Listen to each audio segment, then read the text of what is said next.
Me is Mr. Surya Prakash, one of the most celebrated artists in Hyderabad, also Srinivas Murthy, an architect, and Prashant Lahoti, the owner of this Kalakriti Art Gallery.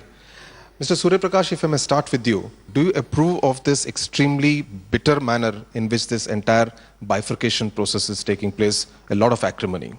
You know, to my knowledge, this has been going on. This struggle for Telangana is going on for the last several years, on and off. We keep hearing about it, but nothing was happening. Towards a conclusion, nothing was happening.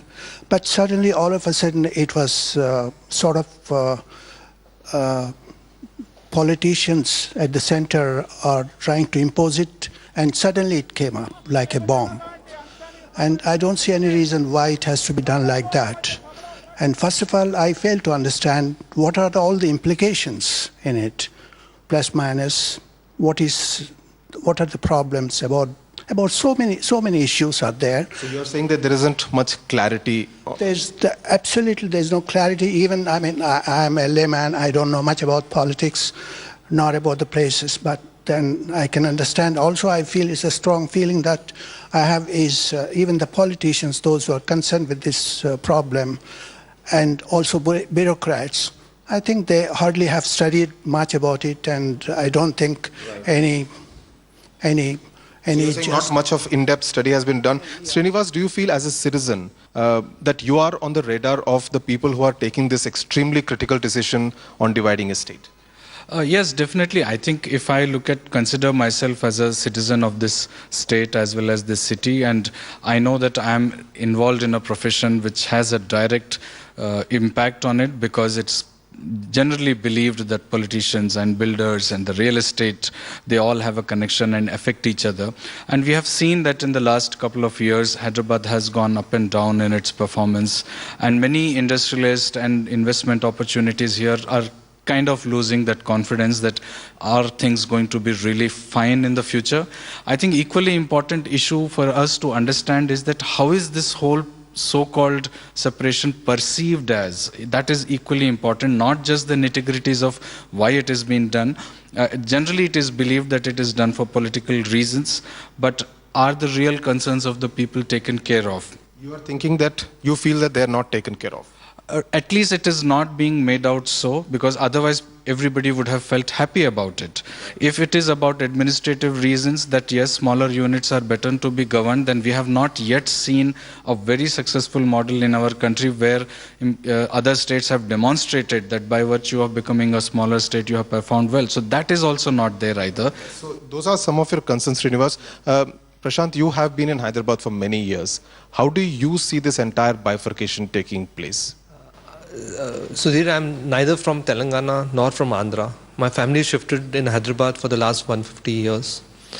I only hope that whatever decision is taken with less bitterness and amicably, and both the regions live peacefully afterwards. Right. Mr. Surya Prakash, a lot has been said about this 10 years common capital that Hyderabad is going to become. There's also a lot of uncertainty and insecurity among the people who are here from the other two regions, that they may be asked to leave after 10 years.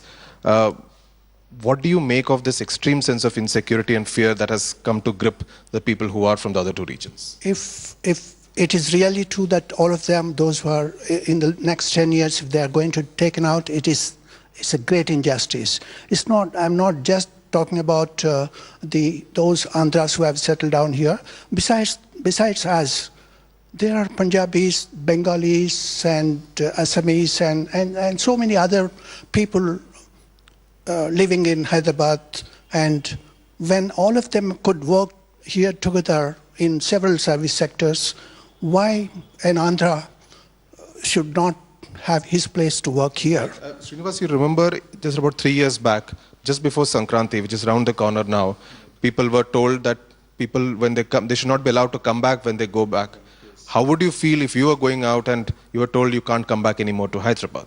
I think that was a real sad moment, but I don't think anybody can do that given the fact that we are all citizens of a free nation. And from that perspective, I'm free to live any state, any city I choose to live and earn my livelihood the way I feel I deserve. I mean, that's my basic right. I don't think that's the basic issue here. And I don't think any political party can afford to get into that mode of antagonizing a certain section of society, because they also know that each one of us need each one of us. So from that perspective, I'm not so concerned. My concern is mostly from the point of view that is whosoever is going to rule us in the future, are they going to provide me with the intellectual, cultural and economical security so that as a dignified citizen I can carry out with my life? Generally, at large, people don't have anything to do with political ideology. Yes, they get affected by it, but they don't mind as long as they are given a good governance. And I think somewhere that should be the focus. And unfortunately, whether the pro or anti Telangana political groups have not been able to demonstrate that people-friendly attitude, saying that yes, things are going to be fine, you will all be good, whether it are Andhrites or non-Andhrites, everybody will have a good stake in the new state. Right. And I think that is what is required today. Right. Srinivas, very important words said there, good governance and a people-friendly attitude. That's what is really required, and that's what is the call given by the common people, the Aam Aadmi here in Hyderabad and also at Andhra Pradesh at large.